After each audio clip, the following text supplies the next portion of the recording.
Hello, welcome back to everyone that's tuned in, the American Ultra Stock channel. Here we are again, Braden and I, discussing the players who impressed or not over the weekend, giving you guys segment of the week, the Stock Watch. Straight to the point, Braden. It was an action-packed weekend. Dare I say, the best weekend for Americans so far this season. Who's the first one that gets a mention on the Stock Up portion? Yeah, like you mentioned, there's a lot of players that could have been picked here, but I'm wearing his jersey. I have to go. Paxton Aronson scoring his first Eredivisie goal, and honestly, he's made such a difference to Vitesse since arriving. In the 3 games that he's been there, they've looked like a completely different team than they were the rest of the season. Obviously, it's been a very poor season for them.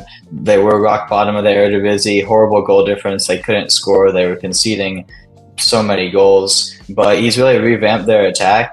Despite playing in a more, not really as advanced as a position as you would think. He's kind of sitting back, playing more of an 8 instead of a 10 because they do have Kacper Kozlowski to play the 10 position.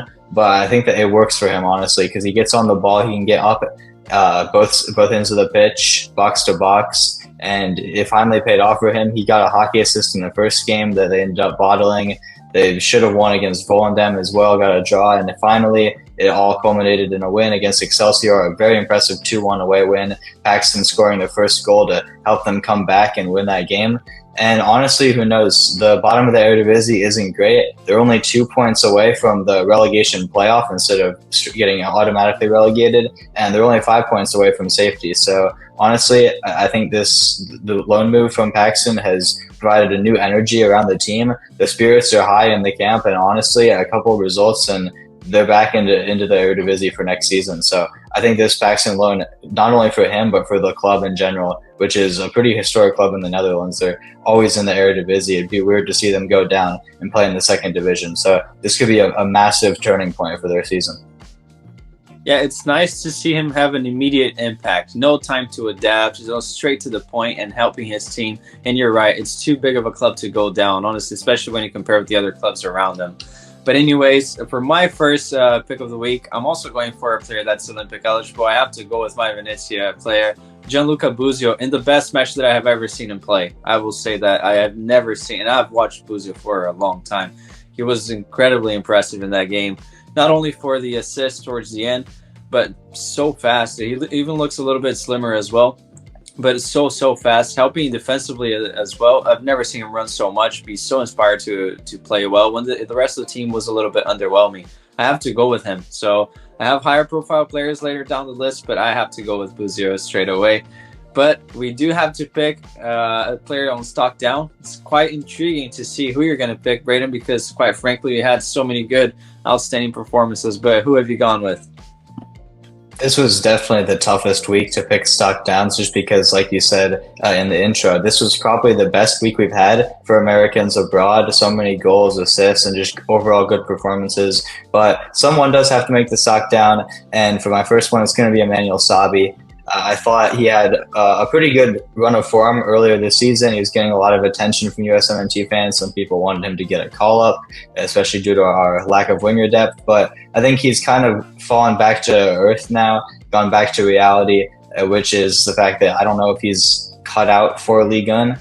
I think he has proved that he is around that level of a player, but he's by no means a star or the best player in the team as well. They're a very defensive team, Le Havre, so it doesn't really fit his play style, I will say that, but this is now 4 to 5 straight games in a row where he has failed to really make an impact, and after that earlier run of form where he scored 4 goals in like 6 or 7 games, this goal contributions have plateaued, and he still hasn't had an assist this season, and for a winger, lack of assists 22 games into the season is a little bit concerning for me. Honestly, I think he's a bit of a pace merchant, which doesn't hurt at times. It could be a good asset to have off the bench occasionally, but I think we just have better players. I think the fans have finally realized that Savi's kind of a player who it's nice to see him do well when he does, but he's not really a USMNT player. Yeah, we don't need to mention every single player that's playing in the first division in Europe as a possible call-up player, and I think people will start catching on to that. I will say Sabi would cook if he was playing second division, just for the way that he plays, how direct he is, but you're right. I think he's back to earth now. But you mentioned a lack of impact, and that's the main reason why I'm going to pick Gio Reyna for my stock down. I think it's the most obvious one to choose. Out of all these 8-teamers that are doing well, Gio's move, I mean, it's not even going to say hindsight's a wonderful thing, because a lot of people called it the day that it happened, that it was a puzzling move. And I think that over time now, especially with the performances that Gibbs White's putting in, it's tough to see Gio getting any more minutes. So it's basically more of the same, from the bench to garbage time at Dortmund to garbage time in the Prem. So it's very, very sad to see. We also see how many midfielders are doing well. We know that besides Paxton, let's say, or Tillman, there aren't many number 10s, but Greg has shown in the past that he's not opposed to playing without a number 10. And the fact that Gio's not getting that many minutes, I think it's really sad to see, and I have to pick him and stock down. But now moving on to the other player that caught your eye, Braden, gets to stock up, a lot to choose from. Who is it? Yeah, this one is a nice one because it's just a great story. Chris Richards finally scoring his first Premier League goal for Crystal Palace. He's had a lot of struggles during his time there, just mainly for minutes. He's been played out of position a lot last season and the beginning of this season, playing at right back, playing a lot in the midfield this season as a six. But they brought in reinforcements in both those positions. Mark Gahey unfortunately did get injured, but it's opened up a spot. Okay, we don't have to cheer an injury there, but it did open up a spot for Chris Richards, and I will say the new manager, Oliver Glasner, coincidentally former manager of Eintracht Frankfurt, has really reunited the Crystal Palace team. They look like a completely different team than they were under Hodgson. There's a new energy around them, and the new system as well with the 3-back. Once Gahey does come back from injury, him, Anderson, and Richards as a back three are going to be really, really dangerous, especially in the Premier League. For a mid-table team or a relegation candidate earlier in the season, that's a really, really strong back three to have. And honestly, it's going to just continue to help them push up the table for the remainder of this season and for next season as well. So it's a great moment for Richards to get his first goal. The hair, the afro kind of helping him out a little bit, putting some padding on the ball. A great diving header to the back post, redirecting the keeper. And hopefully it's just more good things to come from him. Yeah, it was the cherry on the top, really, because all these new minutes, and I didn't mean to offend anyone. Good luck to Gahey. I hope that he gets better. But all these things lining up for him to get more minutes at his natural position, it's nice to see. And you're right, he should keep the afro. I think that, and what a nice goal, honestly. A diving header. We never see those anymore, so props to him. But now moving on to my other player of the stock up, I have to pick him because he was a bit of a fringe player for a lot of years. Luca de la Torre caught on fire in 2024. It's his year, really. Second round match, but this time around, I felt he was amazing. He never really participates that much in the match. I feel like just because of the way that Celta play, and they're not the best team too, let's be honest. But this time around, he was on the ball a lot, and you get to see how technical of a player he is. Gets a goal, so again, really nice to see that. I have to pick Luca de la Torre because I think that although he's not the most marquee player to call up, he has earned his spot in this next Nations League roster. I think anyone would have a hard time arguing with that. And who knows, maybe this will propel him into a better move because he has been on fire, really, and he's not that expensive of a player for anyone in the summer. So have to pick him. Now, who's the other one that you're going to pick for stock down? Talking about center midfielders, and you were saying Luca de la Torre, he's earned his spot, and he's definitely going to get his spot because of Weston McKennie. Let me just preface this. He could have been in stock up because he had one of the best games of the weekend, 2 excellent assists to Dusan Vlahovic, who all of his Serie A assists this season have been to, the dynamic duo really forming there in Turin. And interestingly enough, both assists coming against Frosinone, obviously. Out of his 7 assists in all competitions this season, 5 of them are against Frosinone. So I'm sure their fans and their players dread seeing Weston McKennie step onto the pitch. He's the Frosinone killer now. But unfortunately, a bit of a setback at the end of the match. He did dislocate his shoulder. It has happened to him a couple of times before, which is actually a good thing for this type of injury because it means he'll be back quicker than if it was a first time. But it still means he's probably doubtful for Nations League, might not be playing. And honestly, I don't want to underestimate Jamaica because they have a lot of really good players, but it's not the most important competition. I'd rather him stay healthy, rest a little bit, and be fully fit, ready to go for Copa America in the summer. But it is a bit of a setback. It's unfortunate that he might not be with the team in March for the Nations League, which is kind of the final tune-up. Obviously, we have some friendlies in June, but it's the final competitive tune-up, really, before Copa America. So it will be unfortunate to see him missing that. So it has to be a stock down just because of the minor injury. Yeah, and guys, keep in mind we have to get creative to pick stock downs this week. So that's a good reasoning, really. It would be a shame. I think it would have been really important for Wes in the form that he's in to be gelling with these guys. Maybe Johnny and Wes would start a game together for the first time.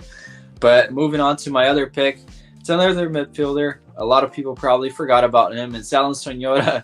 We heard about him a long time ago in the Gold Cup, and I was really hopeful because the end of the season last year, he was actually playing really well for Huracan. He's still playing, but the team's awful. It's not just on him, but the team is awful. There's no way that a guy with his pace is going to thrive in a team that has no wingers, no forwards. And it's really sad to see. Or it isn't. So who knows, really? But I have to pick him because, honestly, I don't see this guy ever getting called up again. I think that his international career is done. He's not Olympic eligible. Honestly, Sonora, he'll probably just be a nobody from now on for the USMNT, which is sad to see because at one point I was hopeful on him. But yeah, it is what it is. Now, moving on to your next stock up, Braden. Who is it? My final stock up, and he's becoming a weekly feature. Johnny Cardoso, you mentioned him a little bit. What a player he's become for Real Betis, seamlessly fitting into the team after his $6 million move in January, which is looking like the steal of the window, honestly. It's looking like they could flip him for 5, maybe even more times that in a year or two down the line if he keeps up this form. Finally scoring his first La Liga goal, and what a goal it was. First time screamer from the edge of the box, the curl on it to make sure the keeper couldn't get there. Just absolutely well-placed finish, and it's just been all good for Johnny since arriving to La Liga. He got an assist a couple games ago as well, and he's finally starting to get some goal contributions, because we saw from our last 6, Tyler Adams, who's unfortunately injured, he didn't really step up in that aspect of the game, which granted it wasn't really his job. He's more of a destroyer. They play different roles in the team, but to have a 6 that can contribute to goals as well, especially when some of our playmakers are lacking. We've seen a lot of stale activities, especially when we play against low blocks in CONCACAF, Trinidad and Tobago, the recent example. Having a 6 that can step up and contribute to goals is going to be really useful. So I'm excited to see how he can do in Nations League. He should be getting the start since Tyler Adams could be back by then, making his return from injury, but I don't know if he'll be back with the national team. Just a lot of time missed this year, and he needs to get back into a rhythm before, I think, starting for the national team again. So Johnny needs to seize his moment. He's already taken his chances brilliantly so far at Real Betis, and hopefully it'll be the same for the USMNT in March. Yeah, this run of form couldn't come at a better time. What are the odds that Tyler Adams is out and we're not all panicking, really, because now we have an emerging 6. We got Maloney, too, who's a good backup as a destroyer. So things are definitely looking up. And honestly, congrats to Johnny. I thought that he was amazing for the last 2 matches as well. Well, the Conference League second leg, not so much, but the whole team was a mess. But he's definitely a silver lining in this Betis team that is just plagued by injuries. You wonder how good he's going to be next year with a better team around him. But moving on to my last stock up, I have to pick Malik Tillman. This is maybe a hot take. Some of you have watched the Champions League match, the first leg. I thought that he was really wasteful in front of goal. And it's going to sound like I'm roasting him, but he's really wasteful in front of goal. Takes a bit of too long to pass the ball sometimes when he sees players opening up in the wing specifically. I feel like he's more of a street player, just wants to go through, and it's a little bit puzzling. But why I'm picking him on stock up, it's not because Gio's not getting minutes. That obviously adds up to the probability of him getting a call up, but just because of the raw potential that I see him, the way that he dribbles the ball. And there are a few moments where you see how good he is in transition and not scared to take on a player. I think we really missed that. We really missed that from a player. And he's the biggest ball carrier that we have in the midfield, in my opinion. Naturally, he is the one that will carry the ball the most out of any of our options. We got Wes with really good players that know how to dribble. Obviously, they're professional players playing for a national team. But Tillman has a really, really good quality in carrying the ball. And I feel like if he refines the aspect of his game, just maturing as a player, passing the ball a little bit quicker, releasing it earlier, and being less wasteful in front of the goal. Can you imagine if he learns how to finish? The guy has so many goal contributions, and he doesn't know how to finish that well. So I'm picking him on stock up just based on potential. I think that now a lot of people watching him, we can always trim it down to the stats and, oh, he didn't score this, he missed that chance. But honestly, on potential, I think that he raises his ceiling on what I expected what he could do. with these performances. I feel like he's getting to those positions for a reason. So although it wasn't the best of matches, he got an assist this weekend too, but Eredivisie is on the bag already. But I'm picking him based even on that bad performance in the Champions League. I think his ceiling, in my opinion, has raised. I have to pick him for stock up. Now, last one to make the stock down list, Braden. Who is it? You can't discredit the assist either. Him and Pepe both coming off the bench together, and he assists Pepe for the goal. Obviously, it was a 7-1 thrashing of Swole, the newly promoted team. Doesn't mean much, but you never know. We could see them coming off the bench together for the USMNT, so it's nice to see them building a little bit of chemistry. But my last stock down might be a little bit of an unpopular one, but I'm going to go for Christian Pulisic. I think recently he hasn't been at his best. He had that amazing game against Monza off the bench, getting a goal and an assist. He made the stock up for that. But before that, he was a little lackluster. He had a huge goal-scoring drought. And I think the last two games as well after the Monza game, he's been a little lackluster. In the second leg against Rennes in the Europa League, he was kind of absent, which, granted, it didn't really matter. They were up 3-0. Realistically, he shouldn't have played in that game regardless. I'm kind of upset that he started, honestly. The tie was in the bag already, and maybe playing those minutes affected him against Atalanta, because I thought it was another poor game, just wasteful, and he made a huge mistake as well that almost costed them. Realistically, Charles de Ketelaere and Atalanta should have scored off that mistake. Losing it in the 18-yard box is unacceptable at all costs. So in the match, I would say Milan were unlucky to not get the win, but that mistake, it could have been a loss instead of a draw. So I have to give him a stock up down, and especially due to how good the rest of our players were this week, a performance like that won't cut it when you're comparing it to all these other guys who got goals, assists, great performances all around. Yeah, I would say that Pully has ghosted. I thought that today he was completely anonymous, apart from the mistakes. And I don't want to roast him. He's our best player. Love Pulisic, but I agree with you. It's a stock down. No one's calling it, but it is what it is. So picking my last one, I feel bad picking this one because the guy probably just wants the best for his career. He's a good player, obviously great potential, but Slonina's Eupen is all but done. They're honestly done. And a 2-0 loss. If you watch the highlights, this is the only game that it's actually possible to watch highlights on YouTube for whatever reason. Maybe the video's down already, but I could watch it. He made some really good saves. There was one save in particular, but it was on they almost caught him wrong-footed, and he dived to the very, very bottom on the right corner. Really good save. But you look at his distribution, it's woeful. And that's what the modern keeper, that's what everyone says, the modern keeper.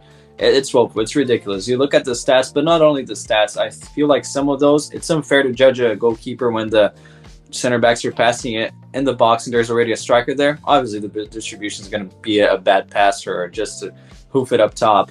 But he has some time and he still makes some bad decisions. The passing is always a little bit short for the defender. And those types of decisions, I feel like in the highest level, it wouldn't cut it. And mostly, it's just a stock down really because of his club. And the experience overall could have been a lot better if he was in a better squad, which I think would have been possible because he's a better goalkeeper. Could be adding a little bit more into confidence. But hey, this is the time to make mistakes. He's so young for a goalkeeper. But now, moving on to the guys that we'll be watching for next week. Braden, who are you going to be keeping an eye on? I'll start with my main pick, and I think it's going to be a very interesting one. Folarin Balogun.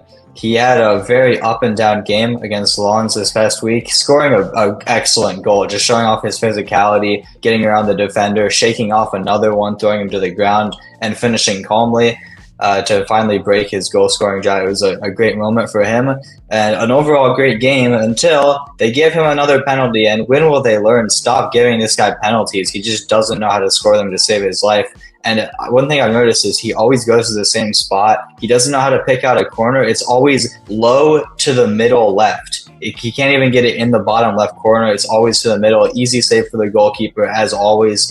And I will say Takumi Minamino bailed him out with an excellent goal at the end to give Monaco the win.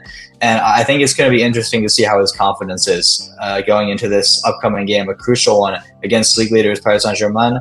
He did score in the reverse fixture at the Parc des Princes, although it was a 5-2 loss for Monaco. So I think it'll be interesting to see whether the goal helps his confidence or whether the missed penalty hurts his confidence, whether he'll even be starting against PSG, and whether he can make it 2-2 against the French Giants. And then for my sleeper pick for this week, it's going to be an MLSer, actually, Nimfasha Brechimas. The 16-year-old just turned 16 a couple days ago. Congratulations to him. A late happy birthday. And congrats to him as well on his MLS debut for Charlotte FC. The new manager, Dean Smith, formerly of Aston Villa, I think Norwich City as well. I could be wrong on the second one, but he rates this kid really highly, and I think all USMNT fans should. He was probably our best player at the U17 World Cup, despite being the youngest player on the roster, still only 15 at that time, and he was making waves. He's scouted by Bayern already, probably going to move to Europe once he turns 18 in a couple of years' time, and I think he's going to have a really big role for Charlotte this season. If you watched our MLS Prospects to Break Out this season video, check that out if you didn't. I thought it was a really good video,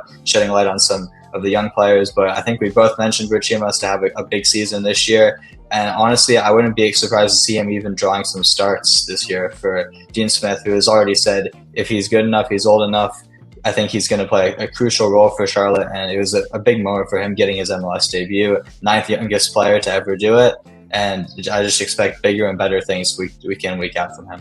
All right, now both of my picks are from the Eredivisie, and well, starting with the main one, I'm going for Pepe. I think that he might get some minutes. De Jong has been playing a lot. The league is basically on the back. They're going to have a really crucial second leg, which unfortunately we all know De Jong's going to start. So I think that Pepe might just start this game. Or I believe that I saw the coach mentioning that they're going to try to rotate a little bit more now towards the end since they have such a huge gap. So I don't know if that's indicating towards Pepe. Probably not really, because they rotate anything but De Jong. But I will say this. I think that it's a good chance for him to get some goals. He's definitely going to get some minutes. And it's a huge game against Santi Jimenez, Feyenoord. It would be nice. A lot of people can tune into this one. And tuning into the games is the reason why I'm picking the second one, which is Paxton Aronson. Because if you have DAZN, D-A-Z-N, I don't know how you pronounce it really, DAZN, and you have a VPN, Vitesse's game is going to be on DAZN this time around. I'm definitely going to keep him on the stock watch because I'm going to be watching him. So this is why I think it's a nice storyline. One is at the top of the league. The other one just moved in, had that immediate impact, and I'm definitely going to catch this game for Paxton's game. Paxton's Vitesse, they're going to be playing at home. So it's a good opportunity to get a little bit of steam rolling, and perhaps wouldn't it be nice for him to be able to say that he saved the historic club in the Eredivisie to stay up. So I'm definitely keeping an eye on those two. And yeah, let's hope that Pepe gets those minutes because he's frankly been needing it, especially if Balogun starts firing. But before we go, I want to thank all of you that have tuned in. Please make sure to leave a comment with the players that what you thought about our picks and the players that you'll be watching next week. It's almost Nations League time, so please mention it right there in the comment. It would be nice to see you guys commenting, and we'll be interacting with you. Share it, like, and subscribe, and we'll see you next time.